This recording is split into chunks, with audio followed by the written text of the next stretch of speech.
একটি হচ্ছে জেনা ব্যভিচার, আর জেনা ব্যভিচারের প্রথম ধাপ হচ্ছে পরকীয়া প্রেম। পরকীয়া প্রেম, জি। যখন মহিলা সুযোগ পায়, আমার স্বামী বাড়িতে নেই, আমার শ্বশুর শাশুড়ি দূরে আছে, আমার বাবা মা দূরে আছে, অত বড় জানতে পারে না, আমি তখন রোমে চলছে, এদিকে প্রবাসী, এখানে আমার স্ত্রীও নেই, বাপ মাও না, কি আমাকে চেনেও না, সুতরাং চলছে, পাপ চলছে, পাপই পাপের জায়গায় খুঁজে নিচ্ছে। বাহ্যিক সে মুসলিম এবং বেশ কিছু ভালো কাজও করেছে, রমজানে অনেক নেকি করেছে, কিন্তু এইসব নেকি কি কাজে আসবে যদি গোপন পাপ জীবনে থাকে? যেন গোপন পাপ থেকে মুক্ত হইতে হবে। গোপন পাপ থেকে মুক্ত হওয়া হচ্ছে ইখলাস, নিষ্ঠার বাস্তব প্রমাণ। আমার কথাটি বুঝলেন? আমি মানুষের সামনে যেমন ভালো, তার চেয়ে ভালো আমি নির্জনে হওয়ার চেষ্টা করি, এটা আপনার ইখলাসের প্রমাণ বহন করে যে সত্যি আপনি আল্লাহর ইবাদতবন্দি করছেন। কারণ আপনি জানছেন যে আমি মানুষের সামনে তো আংশিক মানুষকে খুশি করা উদ্দেশ্য, যাতে মানুষের আমাকে ভালো মানুষ মনে করে, তাই না? কিন্তু যখন একা থাকছি, তখন আল্লাহ ছাড়া তো ওখানে কেউ খারাপ মন্তব্য করবে যে লোকটি খারাপ, এটা তো কোনো উপায় নেই। সেই সময় আপনি পাপ থেকে অনেক দূরে থাকছেন। আপনি, এটা আপনার আন্তরিকতা, আপনার ইখলাস, নিষ্ঠা, আপনার খুলুসিয়াত, আপনার লিল্লাহিয়াত, আপনি যে আল্লাহ আল্লাহ মানুষ, আপনি যে আল্লাহ ভীরু মানুষ, এর প্রমাণ দলিল বহন করে যে আল্লাহ, আমি তো ইচ্ছা করলে সব কিছুই করতে পারতাম, একমাত্র তোমার ভয় করিনি। যেমন ইউসুফ আলাইহিসসালাম, আমি ইউসুফ আলাইহিসসালামের সুন্নত আদর্শের অনুসারী ছিল। আম্বিয়া রসুলগণের অনুসরণ আল্লাহ করতে বলেছেন। উলাইকাল্লাযীনা হাদাল্লাহ, সূরা আনআমের একটি জায়গায় 18টি নবীর কথা আল্লাহ বর্ণনা করেছেন, আর তারপরে বলছেন এদেরকে আল্লাহ স্পেশাল হেদায়েত করেছেন, হেদায়েতের সার্টিফিকেট। সুতরাং ফাবে হোদাহ মুক্তাদে, শেষ নবী সাল্লাল্লাহু আলাইহি ওয়াসাল্লামকে আল্লাহ বলছেন, মুহাম্মদ সাল্লাল্লাহু আলাইহি ওয়াসাল্লাম বলছেন, এবং পরোক্ষে আমাদেরকে বলা হচ্ছে সকলকে যে এই 18 জন নবীর হেদায়েতের ইক্তেদা করো, মানে অনুসরণ করো। যেমন ইমামের ইক্তেদা বলি আমরা, ইমামের পিছনে অনুসরণ করা, ইক্তেদা মানে ফাবে হোদাহ মুক্তাদে, এই 18 জন নবীর আদর্শের তরিকার হেদায়েতের অনুসরণ করা, তাদের পথের পথিক। তাদের অন্যতম ইউসুফ আলাইহিসসালাম। ইউসুফ আলাইহিসসালাম রাজ পরিবারের রানীর সাথে ব্যভিচার করার সুযোগ পেয়েছেন, কিন্তু কি বলেছেন? মাআযাল্লাহ, আল্লাহ আমাকে রক্ষা করুন, আল্লাহ আমার হেফাজত করো, আল্লাহর কাছে পানা চাইছি, আশ্রয় চাইছি এ অনিষ্ট থেকে, ব্যভিচার থেকে। ইন্নাহু রব্বি, সেই তো আল্লাহ, 7 আসমান 7 জমিনের রব, আরশের মালিক। আহসানা মাসওয়ায়ে, তিনি আমাকে কত ভালো জায়গা দিয়েছেন। আমি তো কূপে পড়েছিলাম, আমার সৎ ভাইরা তো কূপে আমাকে নিক্ষেপ করেছিল, এবং ভেবেছিল যে এখানেও মরেই যাবে, ও শেষ হয়ে যাবে, আর জীবনেও চাঁদ দেখা হবে না। কল্পনা করতে পেরেছিল যে একসময় তার সামনে আমাদেরকে দাস হয়ে, গোলাম হয়ে, অসহায় হাজির হইতে হবে? সুবহানাল্লাহ, আল্লাহ ওইখান থেকে উঠিয়ে নিয়ে এসে কত জায়গায় ঘুরে ফিরে আসে, রাজার বাড়িতে আল্লাহ পৌঁছে দিয়েছেন। বিক্রিও হইলেন অল্প পয়সাতে, গোলাম হয়ে বিক্রি, গোলামের জীবন কাটলো, আর তারপর আল্লাহ রাজ প্যালেসে পৌঁছে দিয়েছেন। আর সে আল্লাহকে আমি ভুলে যাব? চিন্তা করুন তো, আপনি আমি কত দুর্বল ছিলাম, কত মূর্খ ছিলাম, হ্যাঁ, কত অসহায় ছিলাম। না ছিল পয়সা, না ছিল এলেম, না ছিল বিদ্যা বুদ্ধি, না ছিল বিদেশ, কোনো কিছুই ছিল না।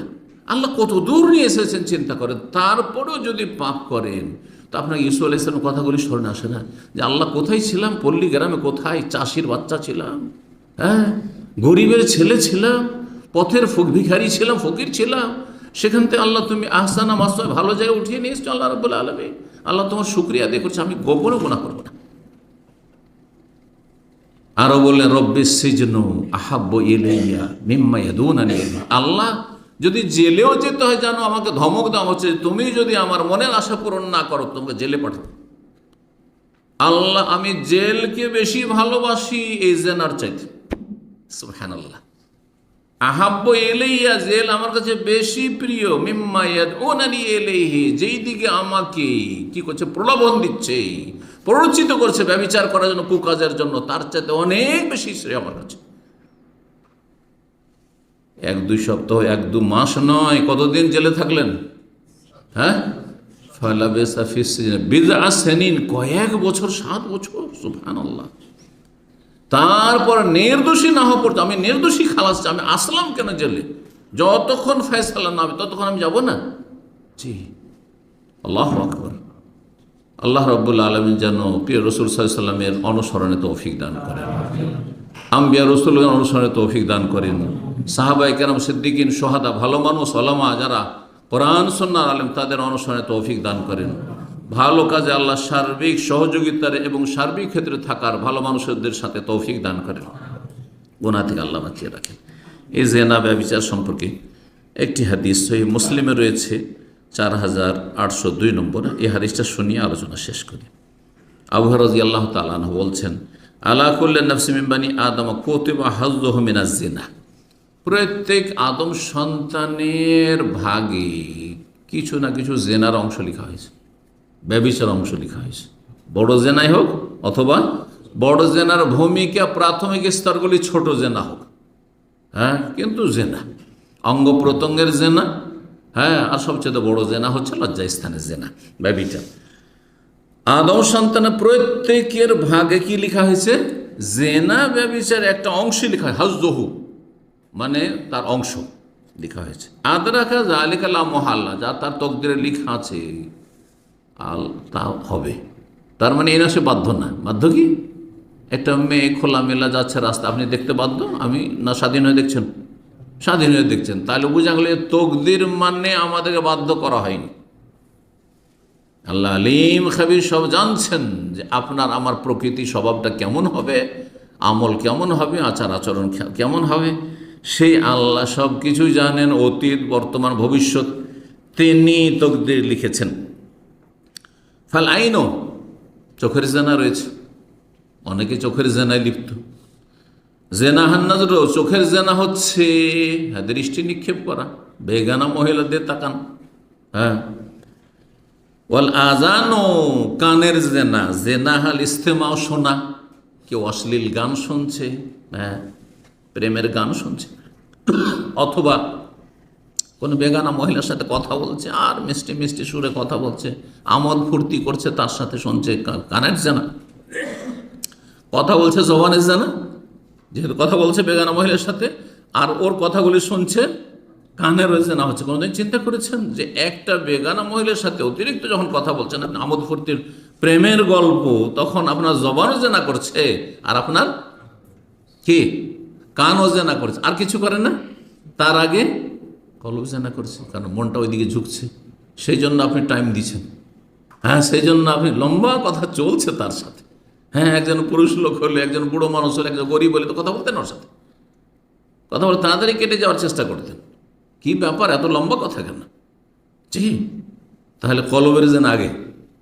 যখন একটা বেগানা মহিলার সাথে বা বেগানা পুরুষের সাথে, একজন বেগানা মহিলা, হ্যাঁ, প্রবাসীর স্ত্রী বেগানা পুরুষের সাথে কথা বলছে, তার অন্তর জেনা করছে, জবান জেনা করছে যখন কথা বলছে, আর কানও জেনা করছে। সুবহানাল্লাহ, চিন্তা করছেন। আর যদি দেখে ওর দিকে, ওর ছবির দিকে, তো চোখও জেনা করছে। একসাথে কতগুলি জেনা হচ্ছে, চিন্তা করতে হলে। ওয়ালিয়াদু, আর হাতের জেনা, জেনাহাল বাদশ, হাতের জেনা হচ্ছে ধারণ করা। কেউ বেগানা মহিলার গায়ে হাত দিল, বেগানা পুরুষের গায়ে হাত দিল, হ্যাঁ, তার দিকে হাত বাড়াইলো, মিথ্যাদি স্পর্শ করলো। ওর রিজল, পায়েরও জেনা রয়েছে, জেনাহাল মাসিও, হেঁটে যাওয়া, কোনো জায়গায় মিট করার জন্য অ্যাপয়েন্টমেন্ট, অমুক জায়গায়, অমুক ফিল্ডে আসে, অমুক পার্কে আসে, ওখানে দেখা হবে, হ্যাঁ, অমুক বাজারে ওখানে নাম, অমুক টাউনের নাম, ওখানে দেখা হবে। আউযুবিল্লাহ। লিসানো, জবানের জেনা, জেনাহুল কালামু, জবানের জেনা হচ্ছে কথা বলা, কথোপকথন, বেগানা পুরুষ মহিলার। ওয়াল কালবু, আর অন্তরের জেনা, ইয়াহুই বা ইয়াহুয়া ওয়া ইয়াতামান্না, অন্তর ঝুঁকে, একটা পুরুষের মহিলার দিকে অন্তর ঝুঁকে, বেগানা মহিলার দিকে একটা মহিলার পুরুষের দিকে, যাকে সে, হ্যাঁ, লাইক করে, পছন্দ করে, দেখতে ভালো লাগে, তার কথা শুনতে ভালো লাগে, হ্যাঁ, তার সাথে মিলিত হইতে ভালো লাগে, তার দিকে মনটা ঝুঁকে, সেদিকে, হ্যাঁ, কি করে, তার আকাঙ্ক্ষাও করে যে তার সাথে আমার একটা কি হোক, হ্যাঁ, প্রেমের সম্পর্ক হোক। ওয়ায়ুসাদ্দিকু যালিকা ওয়া ইউকাযযিবুল ফারজু, আর লজ্জা স্থান এটার বাস্তবায়ন করে অথবা অপারগ হয়ে যায়। যখন এই সব জেনাগুলোতে লিপ্ত হয়ে যায়, কয়টি জিনিসের জেনা বললেন রাসূলুল্লাহ সাল্লাল্লাহু আলাইহি সাল্লাম? প্রথম বললেন চোখের জেনা, তারপরে কানের জেনা, হাতের জেনা, পায়ের জেনা, জবানের জেনা, কলবের অন্তরের জেনা। এই 6 জেনার পরে তখন কি হয় যায়, এগিয়ে চলে যায় মানুষ। এগিয়ে চলে যাওয়ার পরে নারী পুরুষের তখন কি হয়ে যায়, শারীরিক সম্পর্ক, নোংরামি, বড় জেনা লিপ্ত হয়। আর না হলে চেষ্টা করলো কিন্তু সেখানে গিয়ে ব্যর্থ হলো, কিন্তু চেষ্টা করে ব্যর্থ হইলেও সে জেনাকারী, কারণ সে যদি ব্যর্থ না হইতো তাহলে জেনায় লিপ্ত হয়ে যেত, বড় জেনায় লিপ্ত, সে অতটা গুনাহ হইল। তো নির্জনতার গুনাহ মানুষকে বিভিন্ন রকম নির্জনতার গুনাহে লিপ্ত করে। তার মধ্যে গুরুত্বপূর্ণ একটি নিকৃষ্ট নোংরা বদচরিত, সেটা হচ্ছে পায়খানায় বসা। পায়খানায় মৌমাছি বসে না, কে বসে? নোংরা মাছিগুলো বসে। নোংরা মাছিগুলো পায়খানাতে, যত নোংরা জায়গা, যত গন্ধ, সেখানে বসবে। মাছি যখন ভ্যান করে, যেসব এলাকায় মাছি আছে, মাছি কোথায় ভ্যান করে? খালি নাকের কাছে। কেন খেয়াল করেছেন, কে করেন নাই? হ্যাঁ, যেখানে ময়লা আছে, গন্ধ আছে, সেখানে গিয়ে মাছি ভ্যান করবে। না, মৌমাছিও ফুলের কাছে যাবে। তো যারা সৎ চরিত্রের মানুষ, হ্যাঁ, যারা আল্লাহ ভীরু মানুষ, যারা চরিত্রবান মানুষ, তারা স্ত্রীর কাছে যাবে, স্ত্রীর সাথে খুব প্রেম করবে, স্বামীর সাথে খুব প্রেম করবে, আনলিমিটেড, জি, যতটা আল্লাহ জায়েজ করেছেন, একমাত্র মাসিক অবস্থা ছাড়া, তাই না? জি, আল্লাহ রাব্বুল আলামিন যেন আমাদেরকে হালালকে হালাল মনে করার তৌফিক দান করেন, হারামকে হারাম মনে করার তৌফিক দান করেন, হারাম থেকে বেঁচে থাকার তৌফিক দান করেন, গোপন পাপ থেকে আল্লাহ বাঁচিয়ে রাখেন। বিশেষ করে যারা 5 ওয়াক্ত নামাজি, সহি আকীদা মানহাজের মানুষ আর ভালো মানুষ হয়ে চলার চেষ্টা করছেন, তারা অনেকটা এগিয়ে আছেন, তাদের জন্য দোয়া করব এবং তাদেরকে আল্লাহ যেন তৌফিক দান করে, তাদেরকে নসিহত করে উপদেশ দেব যে আপনারা এই গোপন পাপ থেকে খুব সজাগ থাকবেন, কারণ অজান্তে পাপ হয়ে যায় মানুষের। আর এতে হয় কি, মানুষ ইস্তেরসাল, আচ্ছা আরেকটু দেখি, আচ্ছা ছেড়ে দেবো, এই ছেড়ে দেবো, কিন্তু ছাড়বেন কোথায়? প্রথম মনে করেছেন আচ্ছা 1 মিনিট দেখেই নি, এই মহিলাটি দেখতে সুন্দর লাগছে, এতে ফেসবুকে অথবা ইউটিউবে, আর এর কথাগুলো শুনতে ভালো লাগছে, দেখি 1 মিনিট দেবো। 1 মিনিট করতে করতে পরে ঘড়ি দেখেন 15 মিনিট হয়েছে না, আধা ঘন্টা হয়ে গেছে। অনেকে রাত পরে চলে যাচ্ছে, যারা আসক্ত হয়ে গেছে। এটাকে ইস্তেরসাল বলা হয়। রশিকে ঢিল দেবেন না, রশিকে ঢিল সাথে সাথে লাগাম টেনে ধরবেন। আল্লাহ যেন আমাদের গুনাহ থেকে বেঁচে থাকার তৌফিক দান করেন।